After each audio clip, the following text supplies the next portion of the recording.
By the way, the blue hair alert. You know what that means, right? You know what's coming. Sorry, Destiny. Okay, go ahead. What would you want your daughter to be, a hoe or a housewife? I want her to do whatever she wants as long as she's happy and safe.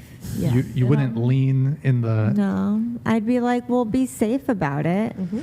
If you're going to be safe, if you're going to become a sex worker, be safe about it. Okay, can we pause that just for a second? I don't like the word, they say, blank or a housewife. I do 304. I don't like the vulgarity sometimes. They can use it. It's up to them, but it's not the way I speak. So a 304 or a housewife. If you ask a woman that and she's like, well, I don't know, whatever makes her happy. I mean, that just goes to show you how lost they are. These are still grown women. And I know we look at them, we say they're young. You're still grown. You don't know enough to answer that you would much rather have your daughter be a housewife in a respectful, beautiful marriage where she's raising children and taking care of a beautiful home than a 304 running around town, open like 7-Eleven all night long. You can't confidently make that distinction. That is deeply broken and very, very sad.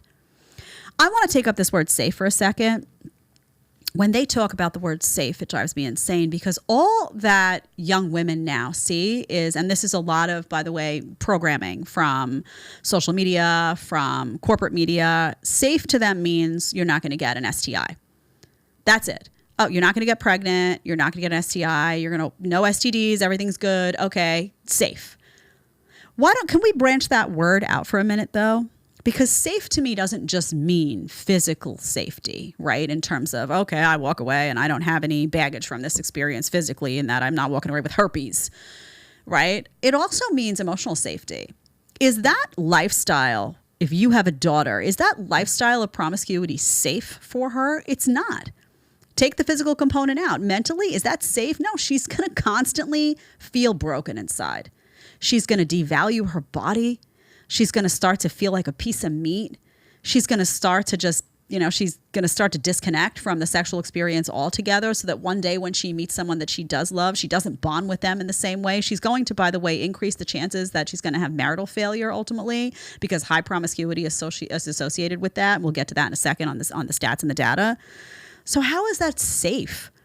The idea that you've removed all components of safety that involve somebody's emotional well-being is deeply disturbing to me and very, very, programmed, right? That's the whole thing, right? I remember conversations when I was younger where they were talking about whether condoms should be distributed in schools. Do you remember that? I remember there was an episode of 90210. Old people will remember this. Y'all remember 90210? Okay. If you're in the chat and you remember 90210, I need to know now because you'll be my new favorite person. Do you remember, were you around for the original 90210? I need to know two things. Were you around for that? And were you team Dylan and Kelly or team Dylan and Brenda? Deli, make sure they answer that question. I want to know if you were team Dylan Kelly or it will tell me everything I need to know about you. So be careful about how you answer. Be honest, of course. Anyway, I remember an episode where Donna was arguing with her conservative mom. It was still liberal media, of course. And the mom was saying we shouldn't distribute condoms in schools because we don't want to send the message that sex is okay at this age. And Donna got up and was like, they're going to do it anyway, so you may as well give them a way to do it safely. And I remember that big debate happening. And I was very young at the time. I wasn't anywhere near an age where I was having sex when I was watching that. And I was listening to it and I was like, well, I could really see both sides of this. But think about it. Think about where that led us. It went from, well, yeah, give condoms to kids in schools because they're going to do it anyway. And oh, yeah, let's have them be safe. To now we're sitting and they've completely said, well, as long as you're safe, everything's fine with promiscuity. As long as you're safe, sleep with a whole bunch of guys. You see how that was the gateway to where we are now. And that's what we talk about with the slippery slope, guys. Like, it wasn't good to tell kids, oh, you're going to have sex anyway, so just here's a whole big bag full of condoms in school and just pick one, like it's candy, and, just stick it in your pocket and have a good time. That wasn't a good message. The message was you shouldn't be having sex in high school. You shouldn't. It's not good. A lot of people aren't ready for it emotionally, and sex is something that you should be doing with somebody that you're serious about, who you really love when you're emotionally ready. I personally don't believe in high school that people are ready for that. And you often talk to people who did have sex in high school. I didn't, but people did. And they'll always say, oh, that was just not that wasn't really sex. That was just, I don't know what I was doing there. Like, and it wasn't, you weren't grown enough to really understand that, again, even with a condom, there's a risk of pregnancy. We need to I want to bring back the weight of these experiences. I want to bring back a sense that sex means something.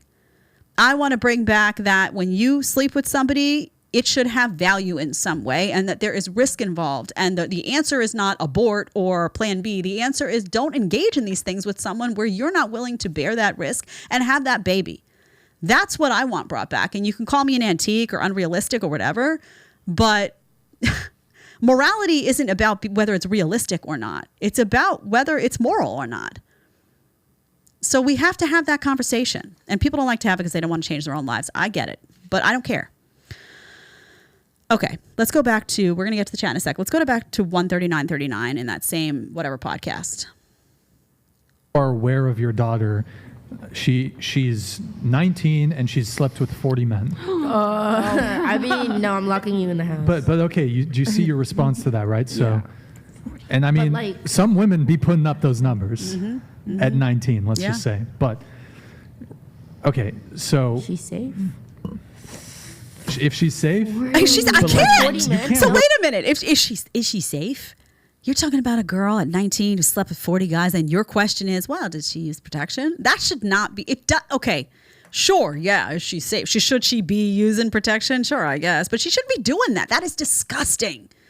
It is disgusting to think of a 19-year-old girl who slept with 40 men. I don't want to hear about safe. Is it safe? No, it's not safe physically because there's always a risk.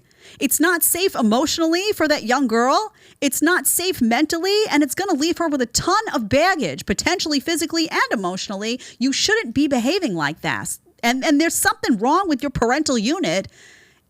I'm sorry, but where are mom and dad at 19 if you're doing that? So I'm so tired. Oh, was she safe? As if you just had access to birth control, you could just, be nasty, disgusting, promiscuous, and there wasn't going to be a consequence. These women carry that with them in the same way, by the way, that women who have abortions. Talk to these women who've had abortions and they will tell you that they carry it with them. They suffer in their lives with that knowledge of what happened. This is not risk-free. I know people on the left and I know people in the woke communities want this risk-free, consequence-free, just moral depravity, and it's not risk-free. You carry it with you. It's going to sit and burrow into you. Remember that. Which, by the way, is what the system wants. Again, they want people who are medicated, who are depressed, who are easily controlled. You cannot be easily controlled. If you're healthy and you've made good decisions, it doesn't work like that. You have to be a broken, hot mess to be controlled by the system. Or it doesn't work. It just doesn't work. If you like the short clip and want to watch the full episode, click here. And if you want to connect with me one-on-one on Connect, you're going to click right here. Let's get to talking.